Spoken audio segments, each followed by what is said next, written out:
We actually Jonas.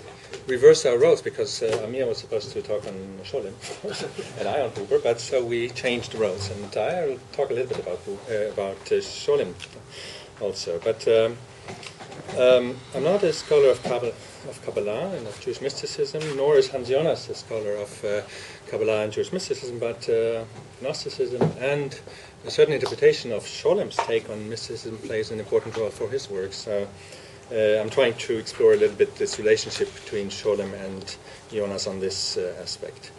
In March 1942, Gershom Scholem presented his friend and colleague Hans Jonas in Jerusalem with a copy of Major Trends in Jewish Mysticism and included the following handwritten dedication in German. For my Gnostic colleague, as a warning accompaniment when he descends further into the depth of the void, a small treatise about mysticism and dialectics dedicated in friendship by the analytic and unanalyzed author.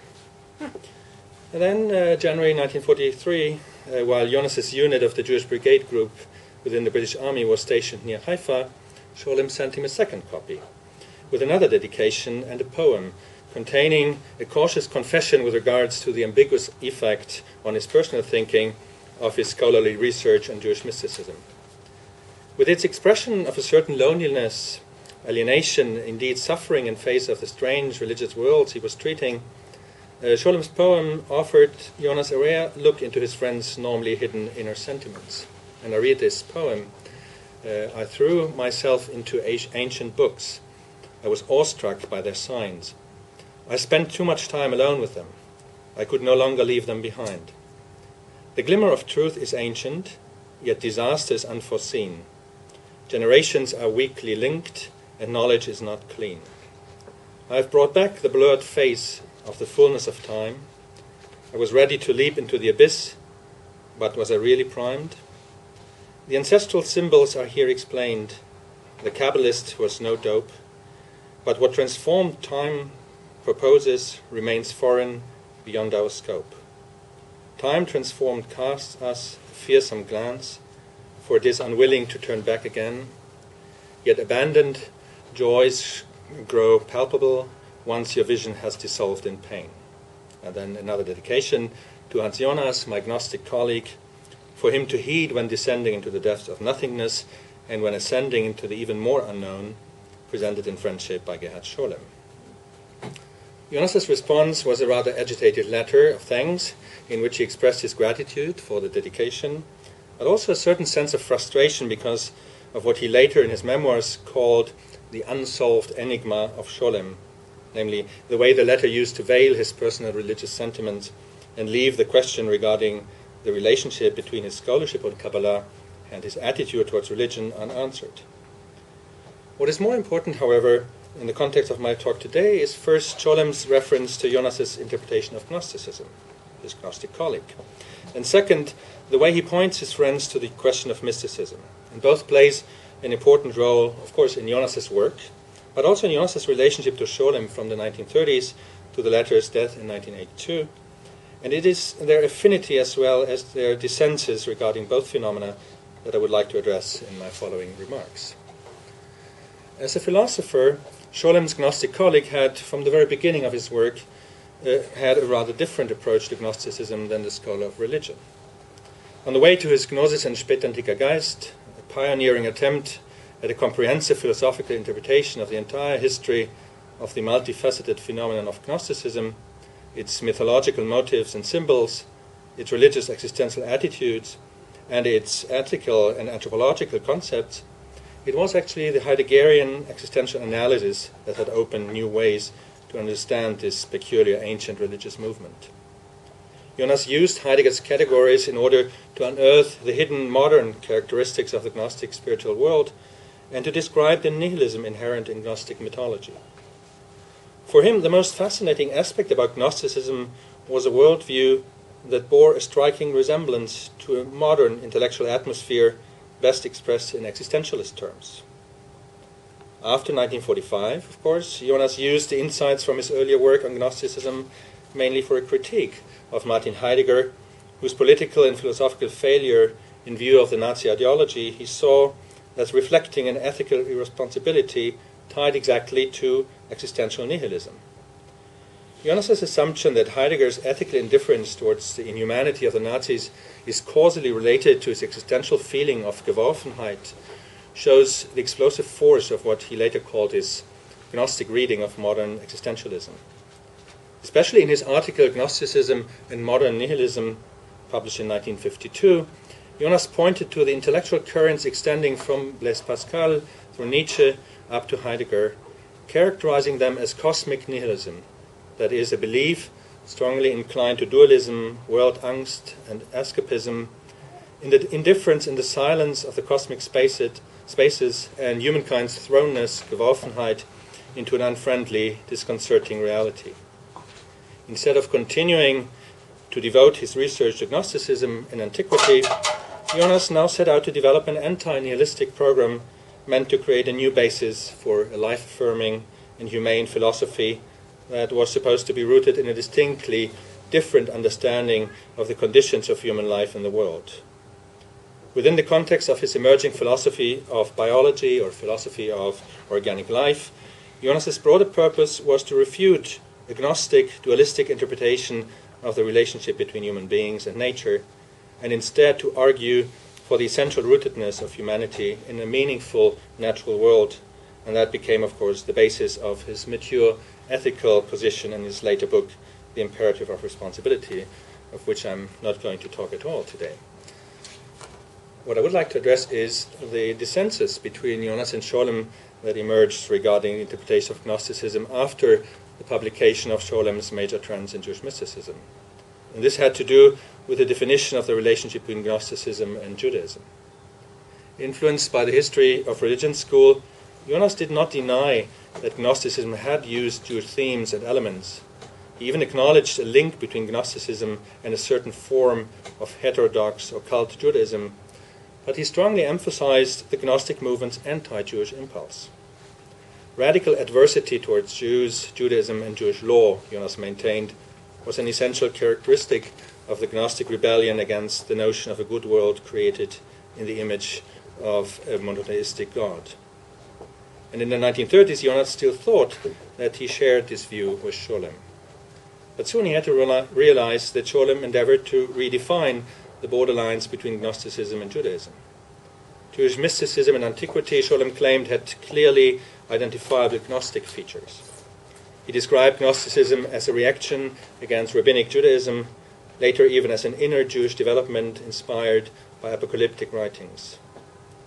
While his concept of a Jewish Gnosticism did not postulate any immediate historical link between ancient Jewish mysticism and the Gnostic movement of the 2nd and 3rd centuries AD, it did postulate the existence of a Jewish religious mystical movement phenomenologically related to Gnosticism.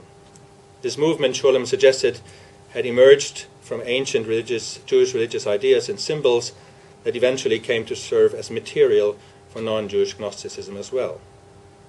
However, Scholem did also emphasize certain fundamental differences between Gnosticism and Judaism based on the fact that systems of belief such as Merkava, mysticism, followed Orthodox Judaism in strictly preserving monotheism in contrast to the dualism of Gnostic mythology.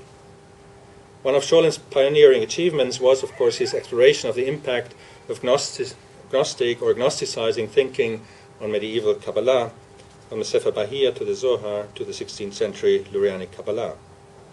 But Hans Jonas, in his letters and also publicly, started to urge Scholem to use this concept of Gnosticism much more cautiously in relation to Jewish mysticism of late antiquity.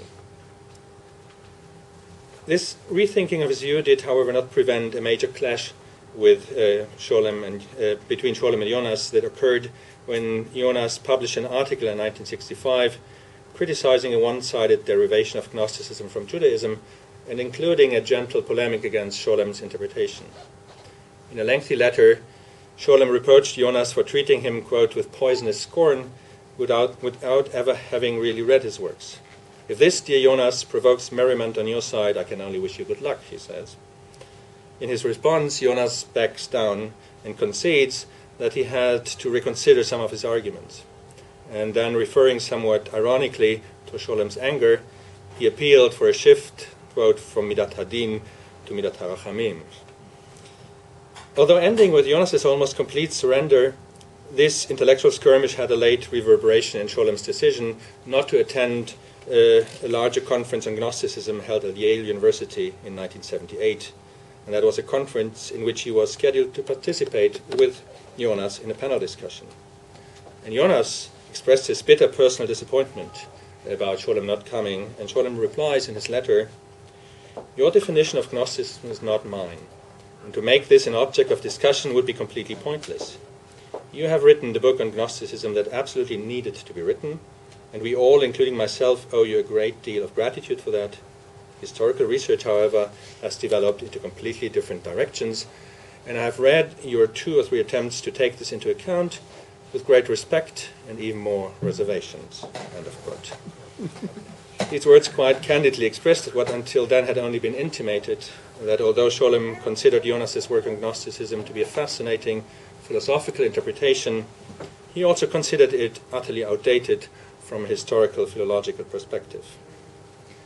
Now, while Jonas continued looking at Scholem's interpretation of Gnosticism with some criticism, the latter's interpretation of Kabbalah strongly inspired him and played an important role, especially in his struggles with the question of God, with the phenomenon of evil, suffering, and the radical tremendousness of the Holocaust. The profound grief over the fate of his mother, who had been murdered in Auschwitz, and his sense of a link between the genocide perpetrated by the Nazis and contemporary ethical questions prompted Jonas to turn to the philosophical speculation about the concept of God, about divine silence in Auschwitz, and about humankind's responsibility in a post-Holocaust world that he published in the 1980s under the title The Concept of God After Auschwitz, A Jewish Voice. In this essay, Jonas attempted to link his philosophical concept of the powerlessness of a suffering God and of humankind's transcendent responsibility to Jewish tradition exactly by appropriating a rather idiosyncratic interpretation of Lurianic Kabbalah. Like many Jewish intellectuals in the second half of the 20th century, Jonas struggled with the existential questions with which survivors and any witness of the Holocaust were inevitably confronted in the wake of the genocide. Is it still possible and allowed to think about God as the God of history? Are the traditional answers to the question of Job still relevant? And Jonas's response to the decisive question, what kind of God could let it happen, the Holocaust, refuses to provide an answer along the lines of traditional theodicy. Rather, it focuses entirely on human responsibility for Auschwitz and on the notion of God's powerlessness and suffering. The conviction that after Auschwitz, the concept of God as the Lord of history, including the notion of his power to intervene, rescue, and redeem, is obsolete, leads to a radical rethinking of God's attributes. As it is impossible to imagine in the face of burning children, he says, a God who is, quote, absolutely good and absolutely powerful, yet tolerates the world as it is, Jonas undertakes it in his tentative myth to postulate God's renunciation of power and to describe him in terms he defines as incompatible with the biblical notion of majesty. First, it is a God who is suffering since the very act of creation, an idea justified by biblical images of God's sorrow in the face of the failures of his chosen people. He's second, a becoming God, as opposed to the Platonic Aristotelic tradition of philosophical theology. He is affected by the vicissitudes of the world process. And he's third, a caring God who is indeed involved in the fate of his creation. However, this caring God is, quote, not a sorcerer, who in the act of caring also provides the fulfillment of his concern. He has left something for other agents to do, and thereby has made his care dependent on them. He is therefore also, quote, an endangered God, a God who runs a risk, end of quote. Well, this could still be understood in the sense of a limitation of God's power for the sake of human autonomy and responsibility. Jonas actually radicalized it by fundamentally excluding the possibility of God revoking such a voluntary concession, breaking his own rule of restraint and intervening with a saving miracle. If God possessed the theoretical power to do so, Jonas says he must have done it in the face of the demonic cruelty. But then he says, God was silent. Quote, and there I say, or my myth says, Not because he chose not to, but because he could not intervene, did he fail to intervene. For reasons decisively prompted by contemporary experience, I entertain the idea of God, who for a time, the time of the ongoing world process, has divested himself of any power to interfere with the physical course of things, and who responds to the impact on his being by worldly events, not with a mighty hand and outstretched arm, as we Jews on every Passover recite in remembering the Exodus from Egypt, but with a mutely insistent appeal of his unfulfilled goal. End of quote. Jonas insists on the concept of a God who, already in the process of creation, quote, renounced his being, divesting himself of his deity, to receive it back from the odyssey of time, weighted with the chance harvest of unforeseeable temporal experience, transfigured or possibly even disfigured by it. End of quote. And he thus radically denies a continuing responsibility of the divine, placing instead the responsibility for the fate of the divine adventure entirely on humankind. And for this, Jonas drew inspiration above all from the ideas of Isaac Luria. Most attractive for him was the image of God's self-contraction, of Tzimtzum. This was, of course, a very complex mythical theory, which he knew from reading Scholem. It was connected to the idea of a cosmogonic primordial catastrophe within the divine realms, in which divine light was captured by the material world that has then to be uplifted by human action to its divine origin, in a process involving messianic elements. The mystical speculations about Tzimtzum, rooted as they were in the Lurianic mythological drama, designed to interpret the experience of exile in cosmic terms, to strengthen messianic hope, and to inspire ethical responsibility, with their implication of divine self-limitation and suffering, apparently lent themselves to support Jonas's mythical representation of theo and cosmogony, in which God retreats completely into himself during creation. However, in Jonas's interpretation, God does not only limit himself, as the word Tzimtzum implies, but rather entirely abandons his omnipotence, transferring the responsibility for the world and indeed for his own evolving deity to a wholly autonomous humanity. Jonas's myth of an impotent, suffering, vulnerable God can, however, not be sufficiently understood without realizing that it is intended to emphasize man's overwhelming human and cosmic responsibility, which has become even more urgent after Auschwitz. His thoughts are indissolubly linked to his philosophy of responsibility in the age of technology. They aim at accentuating the human responsibility for life by finding some sort of metaphorical language for what his imperative of responsibility, with its ontological grounding of ethics, was not able to express with the same urgency, namely, the fact, accessible to faith only, quote, that we must now protect from ourselves the divine cause in the world that has become threatened by us, that we, to which we pose a threat, that we must come to the aid of the deity who has become powerless for himself regarding us.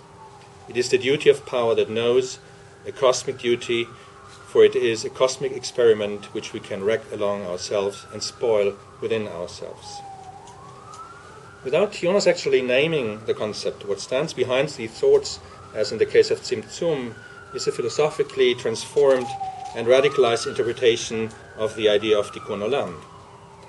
In the context of Lurianic Kabbalah, however, this idea has a distinctly messianic purpose. It stands at the center of the cosmic drama of the breaking of the vessels and of the exile of the divine sparks in matter, which confers upon humanity the noble and also challenging task and dignity that by fulfilling the commandments of the Torah and by its serious devotion and prayer, it may fundamentally influence the restoration of the world of the divine.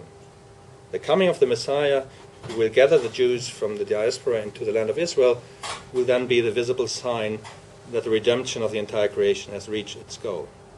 According to this mythological system, God, as it were, delivers himself into the hands of humankind and now depends upon the human will to return to him throughout the cosmic process the wholeness he has surrendered as a consequence of Tzimtzum. To Jonas, this tradition thus lends the means to express God's radical dependence on human responsibility. While in the traditional concept of Tikkun Olam, the messianic dimension of redemption plays a central role, Jonas's interpretation necessarily divests the myth of this messianic component.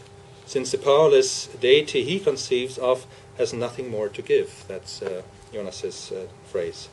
This demessianizing of Tikkun Olam sheds light on the absence of the messianic element in Jonas's philosophy in general. It is entirely replaced by the need to accept responsibility for God and for preserving his creation. Jonas's subjective speculations on God's powerlessness can be seen as an intriguing attempt to hold fast to the meaningfulness of human existence as well as the legitimacy of faith without dismissing the shadow of radical doubt the disastrous revelation of human evil Holocaust has cast on all religious discourse. The problem of evil for him was not just an ethical problem, but affected his religious sentiments and forced him to radically rethink his concept of God and of Judaism. On the other hand, the ethical significance of the Jewish heritage played a central role for his philosophical self-understanding. For the entirety of Hans Jonas's philosophy, it is crucial that his interpretation of the ethical challenges of the present day, inspired by a belief in the createdness and sanctity of life, is not to be understood in isolation from his confrontation with the abyss of inhumanity symbolized by Auschwitz, and from his conviction of humankind's responsibility for God's project. The idea that, together with the threat to existence and to the humane nature of human life in an age of genocide and of technological capacity of self-destruction, God's image is in danger, turns out to be the leitmotif of all the speculations that lend Jonas's philosophical ethical model such a compelling force. His formulations ultimately aim at expressing his passionate objection to the diagnosed irresponsible devaluation of life into all of fatalism in his presence, which he saw as a betrayal of the responsibility for the divine adventure, which was passed to man along with a likeness to God. And I quote, that in these terms an eternal issue is at stake together with a temporal one. This aspect of our responsibility can be our guard against the temptation of fatalistic acquiescence, or the worse, treason of après nous le déluge. We literally hold in our faltering hands the future of divine adventure and must not fail him, even if we would fail ourselves. Now, what would Scholem have said about Jonas's appropriation of his own interpretation of Lurianic Kabbalah? That's a very interesting question because he never did. And it would be interesting to discuss it with you as scholars of Kabbalah, of course. A more comprehensive answer to this question would have to provide a systematic analysis of the affinity and difference of their thinking, an analysis for which Scholem's reflections on Jewish theology from 1974 would have to serve as a basis. For this I would need much more time, so I'm not doing this, but there are several aspects of this affinity, of course. I mean, their emphasis on creation, their difference in interpretation of messianism, these are all very important elements. What I would like to do is, let's say, in a potential dialogue held between Scholem and Jonas in heaven. If Jonas would believe in heaven, then there probably would be such a dialogue. They would probably discuss creation, and they would discuss messianism, and they would discuss the concept of God, held by both of them, which in both cases actually revolves around the crucial idea of creation. Both men felt deeply challenged, morally, intellectually, personally, by the Holocaust, and they were convinced that traditional Jewish theology did not provide any real response to what it signified.